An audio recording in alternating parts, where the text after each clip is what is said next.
माता दी, आज बात करेंगे माँ दुर्गा जी के जो नवरात्रों में हमें पाठ करने होते हैं। किताब को माता की एकदम लाल कपड़े में आपको रखना चाहिए, क्योंकि ये साक्षात देवी का स्वरूप है। इनको जब भी खोले उससे पहले आपको गंगा जल जो है, गंगा जल से छिड़काव करें, सिंदूर माँ को अर्पित करें, चावल माँ को अर्पित करें, धूप बत्ती दिखा के माता की पूजा शुरुआत करनी चाहिए। माता का प्रणाम कीजिए। फिर उसके बाद आपने गंगा जल से और सिंदूर से माता का स्वागत करना है। माता भगवती से पहले ही क्षमा प्रार्थना कर लेनी है। इस पूजा में सबसे पहले अपने देवी का आवाहन करना है, क्षमा प्रार्थना करनी है। गणपति बापा जी का आवाहन करते हुए आपने इस किताब को खोलना है, देवी जी का। और इसमें जैसे सब कुछ लिखा होता है वैसे तो कि आपको प्रथम पाठ कैसे करना है, इंडेक्स में मैं आपको बता देती हूँ कि कौन कौन से पाठ आपने कैसे कैसे करने हैं। सबसे पहले जो ये आप देख रहे हैं अर्थ सब श्लोक की दुर्गा, इसमें त्रिदेवियों का आवाहन है। इसमें देवी जी का आवाहन हमें करना है।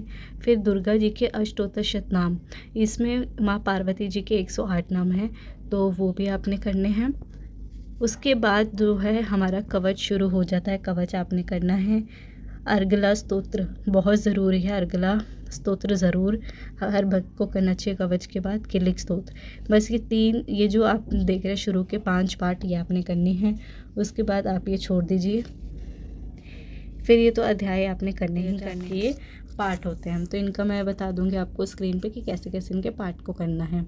उसके बाद आपने इन सब में कुछ नहीं करना।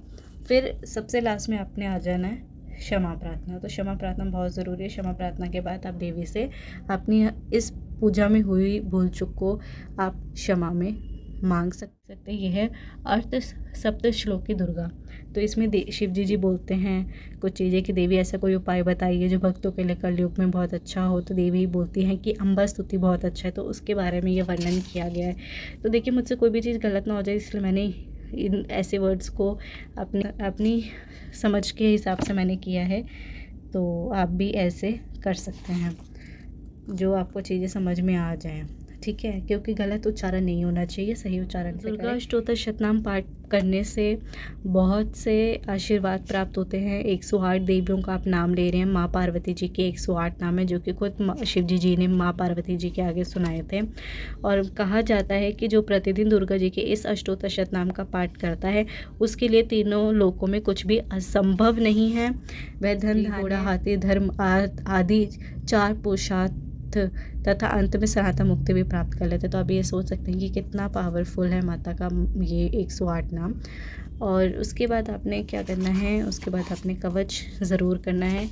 कवच शुरू होता है कुछ इस तरीके से, ये माता का कवच है। ये माता के कुछ स्तोत्र कुछ इस तरीके से है। पहले हम माँ चामुंडा जी का आवाहन करेंगे और ओम जयंती मंगला काली भद्रकाली कपालिनी दुर्गा क्षमा शिवा दाति स्वाहा स्वधा नमोस्तुते, इन देवियों के प्रसाद मात्र से जगदम्बे को हम नमस्कार करेंगे। और इसमें किस तरीके से हम माता से आशीर्वाद मांगेंगे इस पाठ में आपको मिलेगा। ये पाठ भी कुछ 2 पेजेस का है। फिर उसके बाद हमारा किलिक स्तोत्र शुरू हो जाता है कि शिव जी ने कैसे मंत्रों को किलक कर रखा है। तो क्षमा प्रार्थना जो है वो बहुत ही ज़रूरी है। क्षमा प्रार्थना हर नवरात्रे या फिर आप अगर डेली माता के पाठ करते हैं तो आपको क्षमा प्रार्थना करना बहुत ज़रूरी है, क्योंकि क्षमा प्रार्थना जो है कि दिन रात हम जो भी गलती करते हैं या पाठ में गलती करते हैं, जो भी हमारे ऐसे कुकर्म हो जाते हैं, उनसे भी हमें माता कृपा करें और हमारे ऊपर कोई भी बुरा प्रभाव ना पड़े, इसलिए हम क्षमा प्रार्थना लास्ट में ज़रूर। अब ये बात तो हो गई। अब एक आता है देवी का पाठ है जो मैं सोच रही हूँ आपको शेयर कर दूँ। हाँ, तंत्रोक देवी स्तुतम।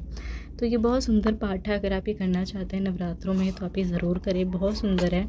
और कुछ एक ही पेज का ही है, तो कुछ ऐसा नहीं है। जैसे कि देखिए यहाँ पे लिखा है, या देवी सर्वभूतेषु जाति रूपेण संस्थिता नमस्तस्यै नमस्तस्यै नमस्तस्यै नमो नमः।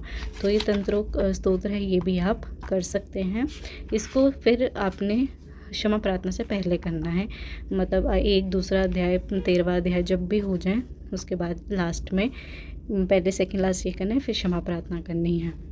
तो आशा करती हूँ ये आपको जानकारी अच्छी लगी होगी। और देवी का जब पाठ हो जाए तो उनको अपने माथे से लगाने के बाद आपने इसको ऐसे बंद करके रखना है, क्योंकि देवी है, देवी को वस्त्र उड़ा के ही रखने होते हैं।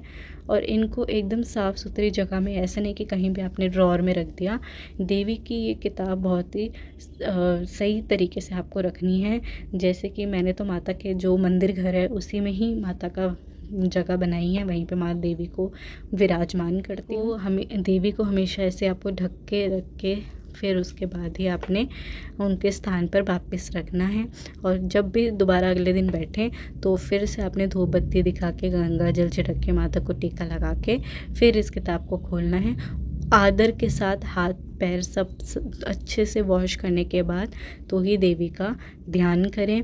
कहते हैं कि जो पाठ हम करते हैं इसकी कभी भी जो फल की प्राप्ति है वो ख़त्म नहीं होती, पर हमारे जो मंत्र होते हैं उनकी जो एक लिमिट सेट कर दिया कि भाई आप इतने मंत्र कर रहे हो तो इतने टाइम तक आपको फल मिलेगा और इतने टाइम तक ही आप उस फल को भोग सकते हो। बट ये किताब ऐसी है, ये पाठ ऐसा है, ये कृपा ऐसी है कि जितनी बार करेंगे उतनी बार हम पे कृपा बढ़ती जाएगी। माँ का आशीर्वाद हम सब भक्तों में बना रहेगा।